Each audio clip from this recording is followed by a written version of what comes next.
Hello everyone, and thank you for attending today's webinar, Key Considerations for 5G Security Strategy, sponsored by Juniper.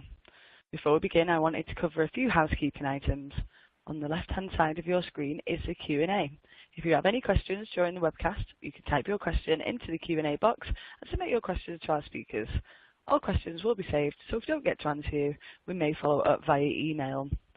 At the bottom of your audience console are multiple application widgets you can use. If you have any technical difficulties, please click on the yellow Help widget. Here you can find answers to common questions. A copy of today's slide deck is available for download in the green Resource List widget. Towards the end of today's presentation, we'll ask you for your feedback. A survey will pop open on your screen and will only take 1 minute to complete. Your feedback is extremely helpful. An on-demand version of the webcast will be available about 1 day after the event and can be accessed using the same audience link that was sent to you earlier today. I'd now like to turn the event over to our moderator, Heavy Reading's Principal Analyst, Jim Hodges. Thanks, operator. Welcome everybody to today's webinar, which is entitled Key Considerations for 5G Security. My name is Jim Hodges, and I'll be moderating today's session. So before we get started, let me first introduce our speaker for today. So joining me from Juniper Networks is Irene Zhang. Irene is Senior Product Marketing Manager of Service Provider Security Solutions at Juniper Networks. Welcome, Irene. I'm looking forward to your presentation. So in terms of agenda, before I do turn the presentation over to Irene, let me briefly cover the agenda. So we're going to start the session today by first looking at really what's new in a 5G context. And there's obviously a number of different levels here. We'll focus on things such as performance metrics, new applications. And then we're going to consider the security implications of evolving networks to 5G to kind of support these new performance and service capabilities. And then in the second part of the presentation, and the second part of the webinar, what we'll do is we'll document the key considerations for the creation of an effective 5G security strategy. And, and some of the topics that we're going to discuss here include things like looking at the implications of performance and the operational requirements from a 5G security perspective. We'll also consider some of the requirements for managing advanced security threats, as well as looking at even things such as the business case associated with the delivery of 5G services. It really kind of can help service providers differentiate their 5G services. And then we'll also wrap up and take your questions. We'll be conducting 2 poll questions during today's webinar to get input from you, the audience, on some of the 5G security topics and some of the concepts that we'll get started. So let's get started. I'm going to turn the presentation over to you, Irene, so please go ahead. Thank you, Jim. Before we start the presentation, for everyone on the call, I'm sure we all share the belief that 5G is going to be great. 5G is going to be a game changer. And we know industry-wide, there have been significant innovation and design work being completed or almost complete for the radio, the mobile call, and transport networks. However, security remains a top concern. With all the new changes coming from 5G, there are many unknowns in regards to their security implications to service providers. And so from Juniper's point of view, we believe that security is fundamental to successful 5G service delivery. And therefore, in this webinar, we would like to share our research and learnings from real-world deployments that would serve as insights for service providers when planning for the 5G security evolution strategy. So to start with, we need to understand what's fundamentally new about 5G. And as we all know, 5G has incredibly ambitious performance goals. 1,000 times mobile data volume, 10 times to 100 times connected devices, 5 times lower latency, 10 times to 100 times data rates, and 10 times battery life for low power devices. And in addition, that it also needs to support ultra reliability. When it comes to security, then it's important to consider what this ambitious performance goals mean to current security requirements. we know typically there's a trade-off between performance and security, and 5G security needs to support and comply with the 5G ambitious goals. So for service providers, the first thing to think about is whether the current network security performance is able to keep up with the overall performance goal for 5G. And if not, and without additional investment in additional performance, the security will become a bottleneck to overall network performance.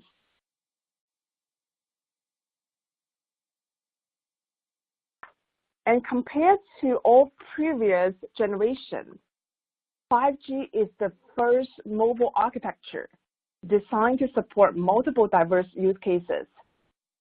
And to support a structure around how the specific domains and use cases are structured, this is a service hierarchy published by ITU, which I think it nicely captures the essence of the diversity. So first, the enhanced mobile broadband. This is what we know the best right now that is similar to 4G, and it brings the promise of high speed and dense broadband to the subscriber and aims to serve more densely populated metro areas with downlink speed approaching 1 gigabits per second indoors and 300 megabits outdoors. And with gigabit speeds, 5G provides an alternative to traditional fixed line services. And on the left hand, at the bottom, there is the massive machine type communication, which sometimes called massive IoT. And this is new. It intends to address the need to support billions of IoT connections without imposing burdens on other classes of service. Otherwise, it may have negative impact to other subscribers. And so with billions of connections, when it comes to infrastructure and performance, it's important to evaluate the connection scale. And compared to the mobile broadband, this use case requires a lot more support from the number of control points. And then on the right-hand side, there's the other spectrum of the use case, which is the ultra-reliable and low-latency communications, and shorthand for URLLC. And sometimes people may also call it as the use case of critical IoT. This use cases areas focus on mission-critical services such as industrial automation, telesurgery, intelligent transportation, and self-driving networks. These applications either were not possible before or traditionally have been using wireless communications. Now with 5G, the goal is make the new applications possible and offers a wireless equivalent to these extremely sensitive use cases. And with that, because they are latency sensitive, this use case typically will require the compute processing power and user point function to be located much closer geographically to the end user or the user equipment, the UE, through edge computing and or COPS architecture to achieve the latency requirement. If we pause for a moment and think about these three diverse use cases, service domains, each of them have their unique security requirement. For example, with the massive IoT, 5G is going to enable large IoT applications such as the traffic sensors and vehicle infrastructure services that are foundation for smart cities. And if we imagine our everyday life, it's super critical that hackers cannot access the data, hijack IoT devices, or disrupt the services. Because with that, it's not just about data privacy. It even matters to people's life safety. And the dilemma is to secure all the services while a single architecture. That is where the challenge resides. And we'll talk a lot more about it.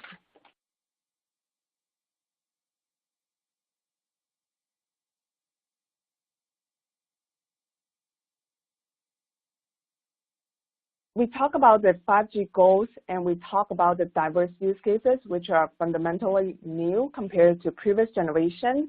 And in order for the industry to accomplish that, it requires a lot of innovation. And one of the innovation is about the network architecture evolution.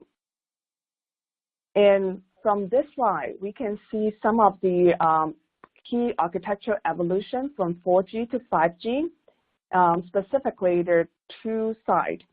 The RAN that gets some, one of the key function getting centralized. People talk about centralized RAN. Essentially, that is about separating the base station into two parts: the baseband unit, the BBU, and the remote radio head, the RH. The centralized RAN allows service providers to maintain or increase the number of RH independently, while centralize the baseband processing function into data center. And with that, it gets the flexibility and efficiency by doing resource pooling and centralized management. And it also simplifies the operations and we use some part of the infrastructure. On the other side, the 4G EPC will get redesigned. With the 5G core architecture, the plan is to deliver the whole network as a service. So the 5G core network is going to redesign based on a service-oriented architecture by breaking everything down into detailed functions and sub-functions. And for example, the packet routing and forwarding functions only perform as the S gateway and P gateway in 4G will now called user plane function, and in many cases it will get distributed to support the more bandwidth intensive and or latency sensitive applications. As the network architecture is going to change, and security architecture typically needs to designed based on a network architecture, it's a fair fact that the current security architecture for 3G, 4G most likely will fall short for 5G networks, and therefore it will need to evolve accordingly.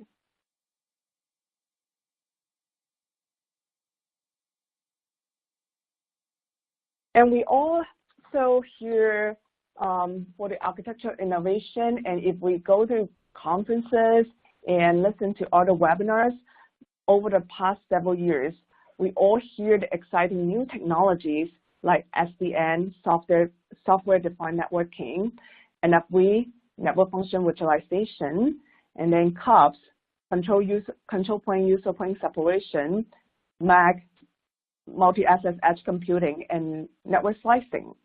These technologies all believed to be important technology enablers for 5G to become a reality. This is great.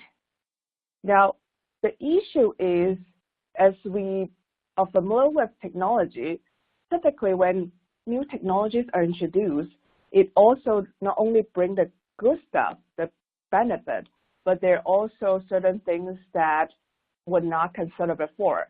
So in this case, these new technologies open up new interfaces and open up new attack services and threats that is important for service providers to consider how to mitigate a risk.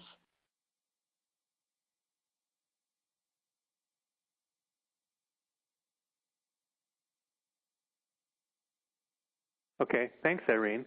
So we're going to stop there for a minute. As I said, we're going to conduct 2 poll questions in today's presentation. So this would be, I think, a good time to conduct our first poll question. And the first poll question, it kind of relates to some of the topics that Irene has already kind of introduced in her presentation. And specifically, the poll question is, which 5G service domain are you most concerned about from a security perspective? If you recall the model, the ITU model that Irene presented, there's kind of three areas: enhanced mobile broadband, massive machine type communications, which includes things like smart homes, smart cities, and then there's also the ultra reliable and low latency communications, including mission critical applications, things such as healthcare services and connected vehicles. So while we're waiting, Irene, for the audience to provide their input into the poll question, you mentioned a number of enablers for 5G, and you had SDN as one of them. Can you provide maybe a little bit more insight into the role that SDN plays in 5G? Sure. So if we recall what is SDN, right, is a principle that is about separating the network control plane and forwarding plane. Initially, that is a concept that has been around for, I would say, almost 8 or 10 years.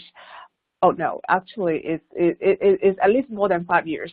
But the idea is by separating the control and forwarding plane that enable the network control to be more programmable and allow the underlying infrastructure to be abstracted for applications and network services. And when it comes to 5G, and as we talk about the architecture evolution, I would argue that essentially the distributed core or the control user point separation is exactly applying the SDN principle into the design for, or we design for the packet core that allows for much more flexible and programmable for the network that brings the simplicity and efficiency. Okay, perfect. Okay, let's see what the audience said. So the audience came back with ultra reliable, low latency, 47%, 41% said massive machine type communications, and 13%. So in some respects, I think this makes sense to me because I think enhanced mobile broadband is something that service providers are kind of familiar with from a 4G LTE context, but obviously things like low latency communications, that's kind of the new, I would say, kind of a new service model for a lot of service providers. So I'm not too surprised by these numbers. Are anything from your perspective stand out? No, I think this is exactly validate our argument that from that service hierarchy, the enhanced mobile broadband is something familiar, and the two new use cases or categories are these two, right? Which relates to IoT, the machine type, and the URLC, and so it's not surprising to see this result. Okay, we're going to move on now to the second part of the presentation, and I believe, Irene, you're going to talk and kind of jump into discussion related to sort of the key considerations for creating a 5G security strategy, things like performance, operations threats. So I'll turn the presentation back over to you. Please go ahead. Thank you. So as the main topic for this presentation, this webinar is about the key considerations for 5G security strategy. As we thought about how to best summarize, we break it down into 4 categories of 4 key areas that each area needs to be evaluated. The 4 areas are, number 1, performance. This is the performance used to be and have been the single most important evaluation factor for mobile network security, and I would say until now, and it will continue to be very important. And essentially, it's about whether it's the throughput, whether the connection scale, whether the session establishment rate, all those performance of the security appliances, whether it's the security gateway and GFR wall, like those are the things, whether the performance are sufficient to support the overall mobile network. The second area is about operations. And operations, the key question to think about is there any change needed for current security operations, whether it's the management processes, whether it is the the visibility management, and whether there are internal staff skills that needs to change. And the third one is threat. That is something that security should address. And the question is, with 5G, is there any new threat that did not exist in previous generation? And if so, what are they, and what is needed to counter the threats and mitigate the potential risk and put the countermeasure in place? And the last but not least, the business case. Every investment really takes money, and security used to be considered as a liability only. And now with 5G, does it make it, or should it make it to a priority for service provider to invest? Why? And we'll talk about it in the following section. So the first one that we start with will be about the performance. And this is the global mobile network traffic forecast from Ericsson Mobility Report. And as we can see that the total mobile data traffic is predicted to rise at about 136 exabytes per month by the end of 2024. And if you look at the color combination, roughly it's expected that about 25% of mobile data traffic will be carried by 5G at that time. And if we do the reverse, of course, that also means there are about 75% mobile traffic will be carried by 4G and previous generations. And this means that it's not going to be, so while we believe that 5G is coming and it's coming by 2020, it's not going to be overnight change. And that means 5G is going to be evolved side by side with 4G, and 4G is not going away anyway soon. So with that, when it comes to the deployment, most 5G deployment will start with the 5G non-standard alone NSA architecture, which pairs the 5G WAN with the existing 4G core for faster launch of 5G services. And consequently, when it comes to think about the 5G security strategies, it's important that service provider not seeing the security for 4G network versus the security for 5G network as two complete separate items. It should evolve side by side. And a practical first step is to first assess whether existing 4G network security have enough capacity, enough performance.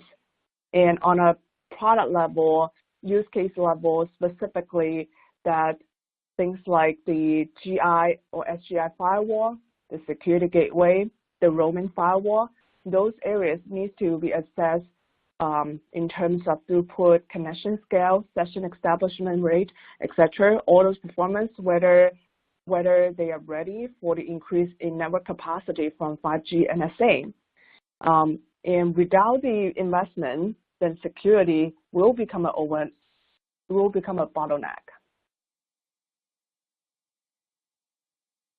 Another area that needs to be considered for performance upgrade is DDoS protection. And because of the IP-based nature, the 5G networks is vulnerable to IP attacks common to internet, and including the DDoS attack. And most of our providers already have DDoS solution in place.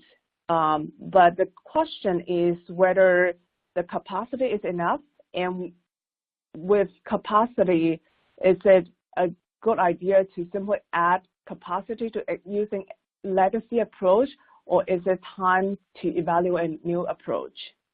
And the reason is with the rise of IoT and 5G, the connected devices are rapidly become a preferred target for of hackers to launch DDoS attack. Most of us have heard about the famous DDoS attack happened in 2016 with the Botnet MEC that with more than 150,000 hacked smart devices, that it accomplished more than 1 terabit per second DDoS that costs the service provider downtime for more than 4 hours. And there are plenty of large web services companies also got impacted.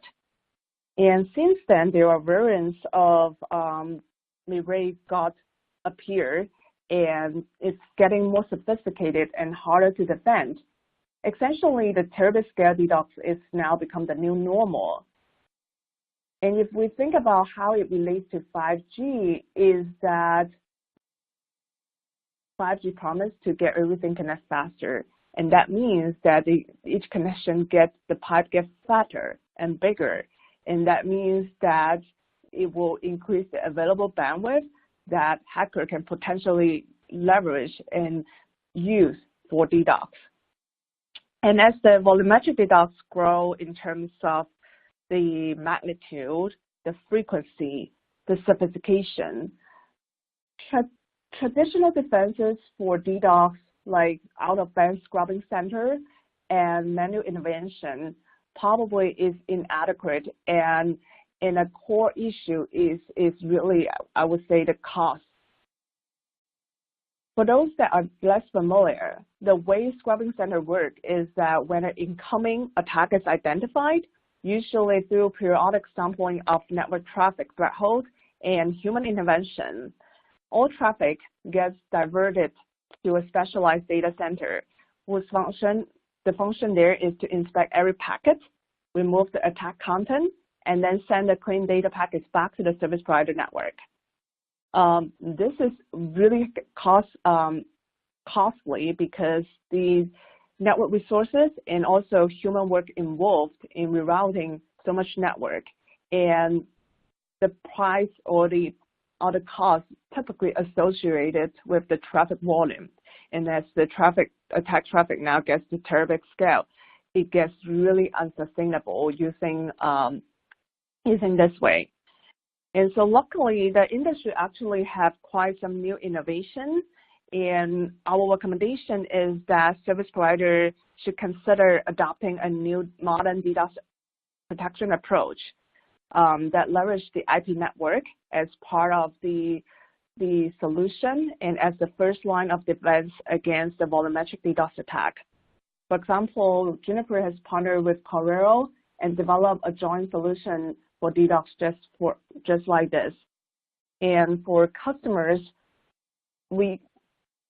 customers can leverage the Juniper MX routers existing filtering capability together with Correro's TDD, the Threat Defense Director, to get a much more cost-efficient Terabit-Scale DDoS protection rather than redirecting all traffic under attack to an out-of-band scrubbing center.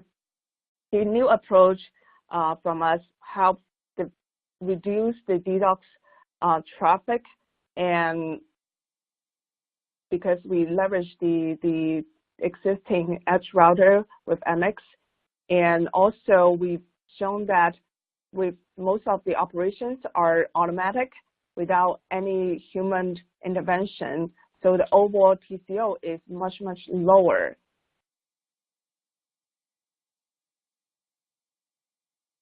Now, in addition to the physical security performance, which when I said the performance, many of you will probably have associated with the physical firewall that have that image in your mind. And because for carrier mobile network, most of the service providers mobile security are using the physical firewalls for the security. And as we talked about earlier, the 5G network will be largely built on a distributed telco cloud architecture that in a telco cloud architecture, most of the traditional network functions will be virtualized. And with that, traditional physical-based security appliance will not be sufficient. And service providers will need to invest in virtual security to protect the VNFs and also their intercommunication. A few years ago, or even now, virtual security may be considered as only a nice to have for experimentation for a certain number of service providers. Now with 5G, it becomes a must-have. And in the foreseeable upcoming years, we see that the mix between the physical security and virtual security will start changing. And that brings to the next point about operations. In addition to performance, our point of view is that the security operations also needs to scale. And as I said, security network functions like IPsec gateways, firewalls, load balancers, IPS, DPI, these functions traditionally have been based on specialized hardware in which the full processing at the data plane is done by dedicated hardware. Now, these are typically referred to as PNF, physical network functions. And the transformation of PNFs to VNFs may take several years because of the need to achieve high performance levels. It takes some time for the virtual network functions to really have the same level of performance like the physical network functions. And in some cases, some PNFs may never be virtualized. And so practically, it's important to have a unified security management that would be able to manage both the PNFs and VNFs, because all those things, and just take a look at the diagram and think for a moment, this is already a simplified version of a network diagram with a lot more virtual network function, and at the same time needs to manage both the physical and virtual. The sheer volume, the sheer number will be much a headache for the operations team. And with that, it's important to react to any threat, to react to any risk. It's important to have a holistic system-wide visibility. It doesn't work well if the virtual security have one console and the virtual security have another console. And in many cases, they are even from different vendors. And that will create a lot of chaos and inefficiency if there's no holistic visibility that may slow down the reaction time for responding to threats. And also, without a unified security management, the policy may be inconsistent across the network between different elements. And so automation is important in this case, that it's important to have the API's capability and implement the automation to allow for consistent policy enforcement across the network. Since 5G is believed, it's not only believed, but it needs to be compliant as a heterogeneous network.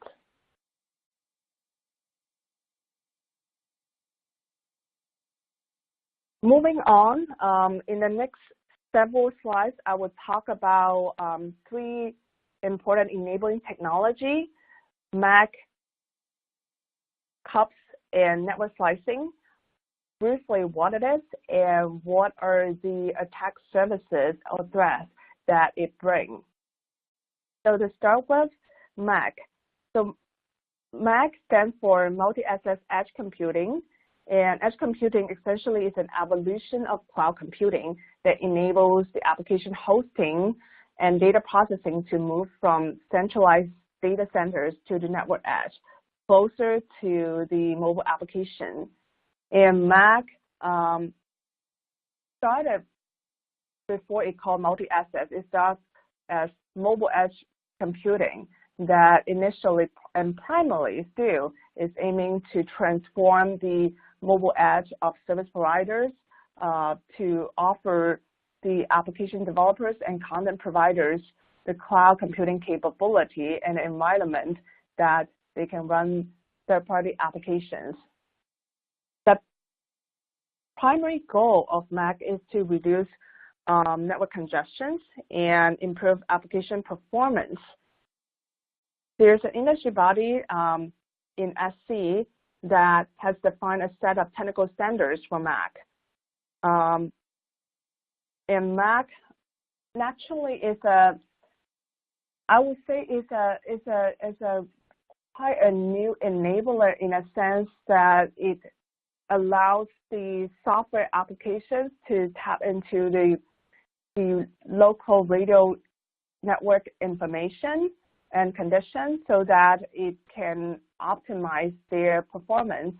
And more importantly, it also allows the service providers to transform the network asset, network facility into a cloud environment that create a new value chain, possibly, and open up new business model.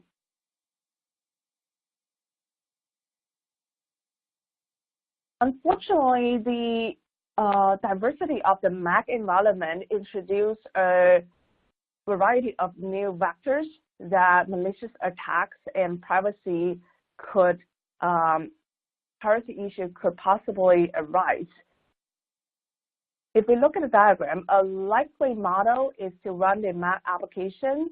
The likely model is the MEC application will run on the same physical platform as some of the virtual network functions from the service provider. With that, usually that brings the share host platform, and this kind of deployment model would bring efficiency. These MEC applications could be third-party applications, and actually that is the point, to allow for new value creation and new business model. But as these facilities, these cloud environments open up to third parties, which are not necessarily directly controlled by the mobile service provider, it raises concerns that some of those applications were not well designed, and also when it's not isolated strictly, that it may exhaust resources needed by the network functions. One approach that, as we learned from some of the deployment and some of our research, is service provider can create some sort of application quality assurance framework so that only trusted applications are allowed to run. Another approach could be to design a platform in a way that both the edge computing application and network functions in segregated virtual machines, and provide certain level of assurance of confidentiality for data and information communication in between the VMs. Based on the mobile operator's policy, there also should be set up that the network functions and the applications, the network functions from service providers, in some cases, should be given a higher priority to ensure the quality should certain case that the MEC applications go wrong. There are also risks that some of the application, as we see here, that when it's poorly designed or hackers maliciously launch or insert that, the sensitive security assets could be compromised at the edge, and attacker can use them to gain connectivity or carry out a spoofing, eavesdropping, or data manipulation attacks. So these attacks are not necessarily new, but as the MEC architecture is new, the potential security issues may not be well understood. And so another recommendation that we have is for service providers is it's important when selecting vendors, have the security architects in the planning discussion and make sure that the securities are flexible enough to meet a broad range of threat vectors and the time of initial deployment. The next one is CUPS. CUPS stands for Control User Point Separation, and we mentioned about it earlier that essentially it separates the control plane and user plane of the EPC today. That you can see specifically the S gateway, P gateway here. That some of the user plane will get distributed at the edge of the network to allow reducing latency for the application services and support the increase of data traffic more efficiently. And also another benefit with CUPS is it can have independent scaling of the control plane and user plane, and that allows a much better support for the diverse use cases.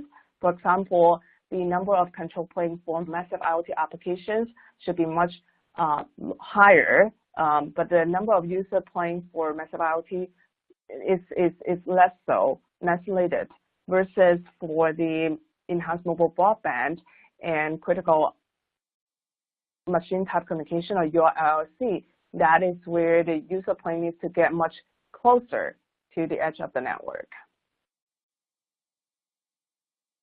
And similarly, the CUPS also create new attack services. And in this case, I want to specifically highlight the interface that open up between the control plane and user plane. So one of the scenario is that for the distributed user plane, this usually will located in places like the mobile hub site or the central office, and compared to the central data center, these are physically easier to compromise. And with that, because the interface between the user plane and the control plane is new, if there is no security put in place, that the compromised distributed user plane could lead to a compromise to the control plane, which if the control plane is compromised, the impact could be really bad. The third scenario is about network slicing. In the enterprise IT world, network segmentation it's been around for 20 years. And 5G finally introduced the concept of network slicing that is similar, but this applies to the mobile network. And with network slicing, it allows mobile operators to partition their network resources to address the different use cases that have very different performance and functional requirements from different users, different verticals over a single physical infrastructure. So, for example, as we can see from the slide, it is possible to create a slide specifically for healthcare vertical, another slide specifically for mobile broadband, and another slide for IoT. And if you really look at the diagram, you can notice that the composition of the components there from a virtual element standpoint are different given their different requirements. And the beauty of this is all based over the same physical infrastructure. So with that, it allows a much better economies of scale and efficiency.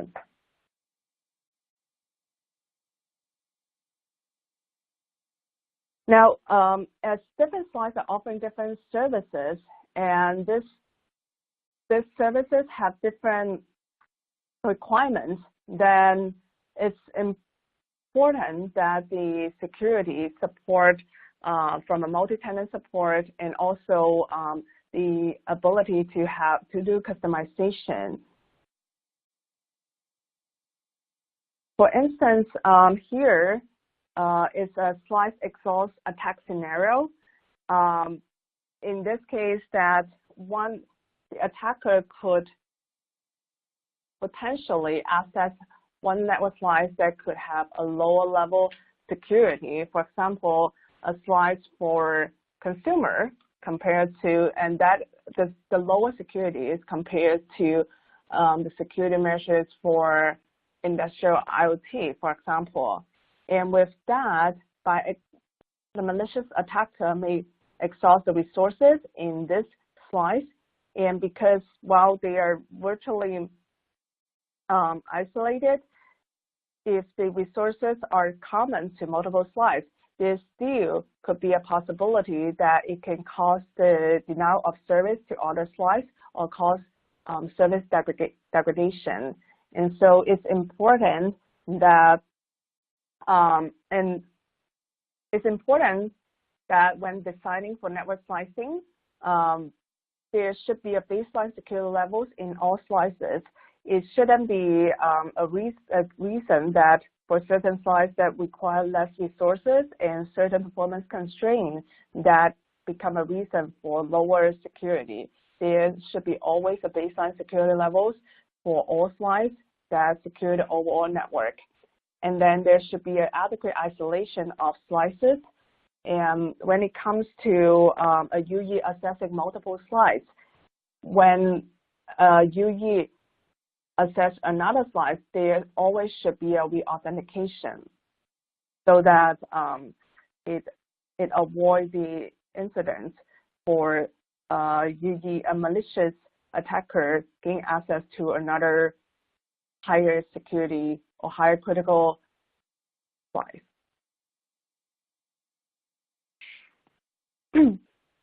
And last but not least, it's about a business case. And business case for security sometimes can be challenging, but I would argue that for 5G, most of the new revenue opportunity will be coming from the industry verticals.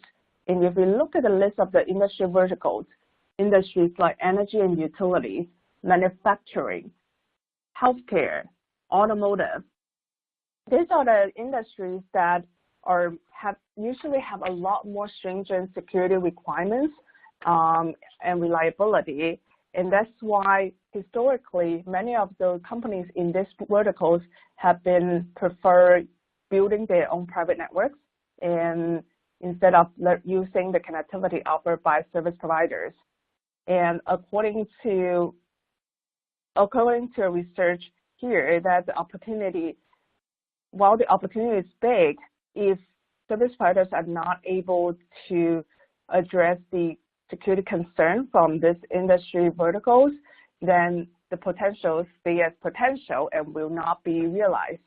And so one important thing to consider and strengthen the business case to invest and enhance the security is to position the security not only as a liability, but actually as a service differentiator that would differentiate the 5G connectivity service that would actually become an enabler to really penetrate these new verticals. The other opportunity is security as a service.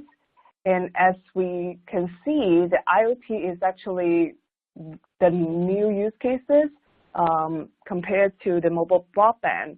And while consumer IoT is interesting, it gets a lot of attention, the real money will be mostly spent by enterprise implementing the IoT projects. And through multiple surveys, and last year we partnered with IoT Institute to conduct a survey, and we find out that security and privacy continue to be the #1 concern and barrier for enterprise implementing their IoT projects. And we think that this is actually a great opportunity for service providers because in many cases, service providers have a good first step that can get the entry into a conversation because of connectivity.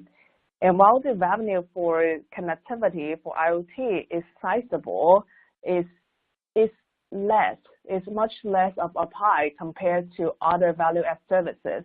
And so as we ask the enterprise customers in the surveys, that most indicate that they have a strong preference to partner with third parties. And so from a value proposition standpoint, when bundled with connectivity and security, it can add as a value-add services. And if we look at the forecast of managed IoT security services, is a much bigger and attractive opportunity that service providers should consider launching or enhancing.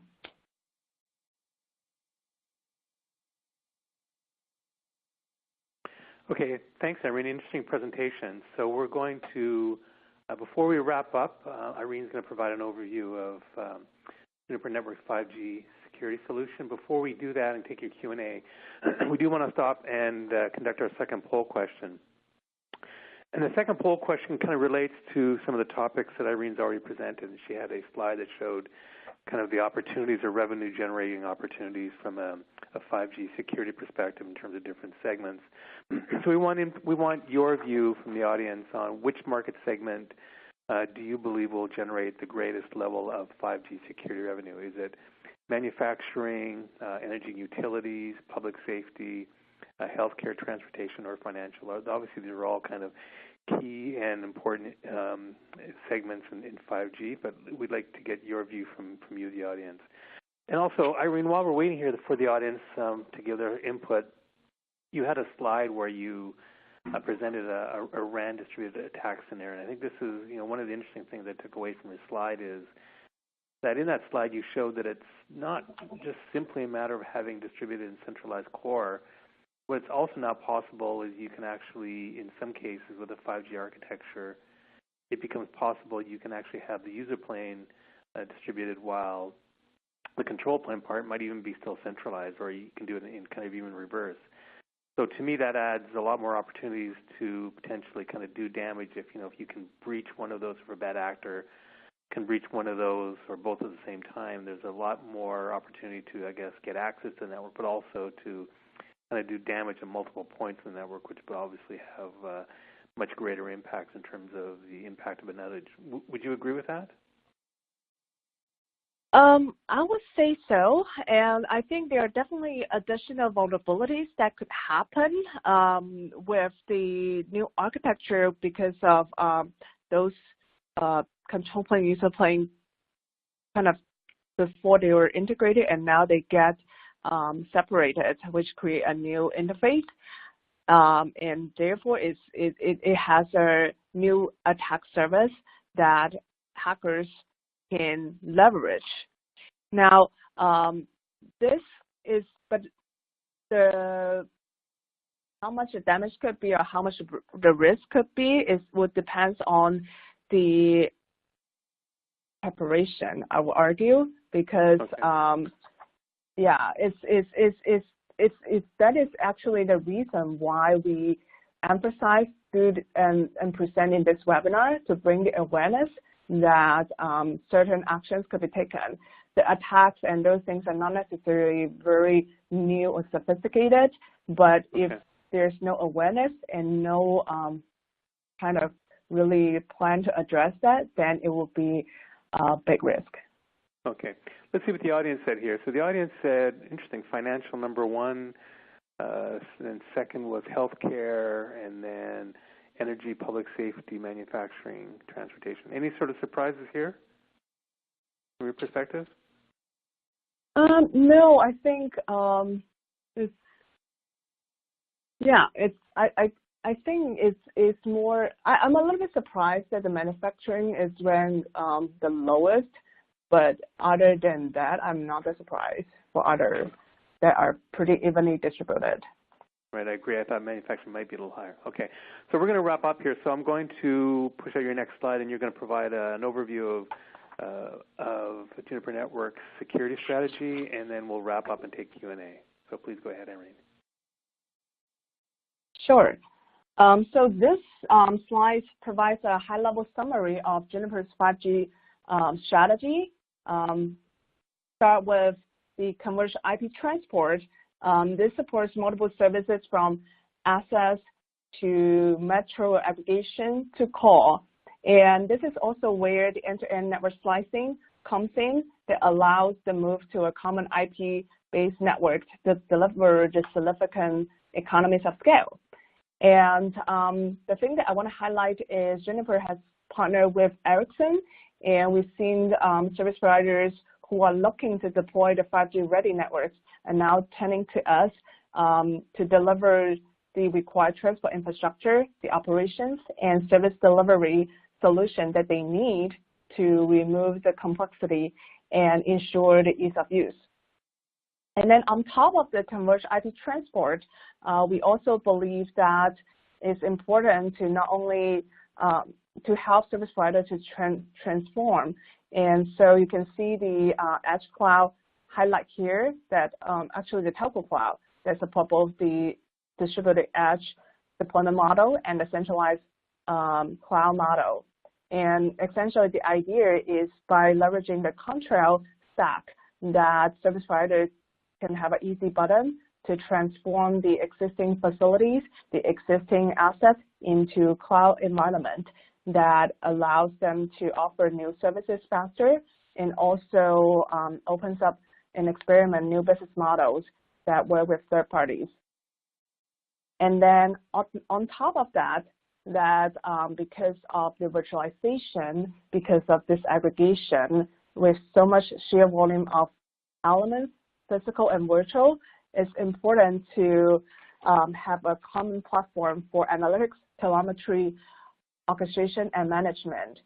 And overall, and last but not least, the security needs to be embedded everywhere. So that is our 5G strategy.